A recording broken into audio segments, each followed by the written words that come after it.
Lambasingi view point నుంచి జీప్లో కిందికి వచ్చిన తర్వాత ఇక్కడ కనిపించే రోడ్ వచ్చేసి ఇది నేషనల్ హైవే 516E అంటారు.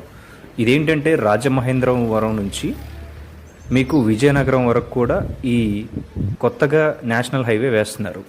ఇది వచ్చేసి మనకి నర్సీపట్నం, లంబసింగి, పాడేరు, అరకు ఇట్లా ఈ యొక్క మంచి టూరిజం డెస్టినేషన్స్ అన్నిటిని కూడా కలుపుతూ ఫైనల్గా ఇది విజయనగరం చేరుకుంటుంది. సో ఈ హైవే ఆల్మోస్ట్ అయిపోవచ్చింది. లంబసింగి పక్కన ఉన్నటువంటి తాజంగి అనే ఊరు ఇప్పుడు నేను వెళ్తున్నాను. ఆ తాజంగిలో మా ఫ్రెండ్ది ఒకటి రిసార్ట్ ఉంది. సో ఆ రిసార్ట్కి వెళ్ళి రెస్ట్ తీసుకుందాం అని చెప్పేసి వెళ్తున్నాను. ఇదే హైవేలో ఈ తాజంగిలో ఆదివాసులకు సంబంధించి ఒక మ్యూజియం కూడా కట్టబోతున్నారు. అది కూడా చాలా బాగుంటుంది. ఆల్మోస్ట్ అయిపోవచ్చింది, కన్స్ట్రక్షన్లో ఉంది. ఈ తాజంగి ఊరు కానుకొని ఉంటుంది. వీడియోలో మా రిసార్ట్ కూడా మీకు చూపిస్తాను. So please subscribe.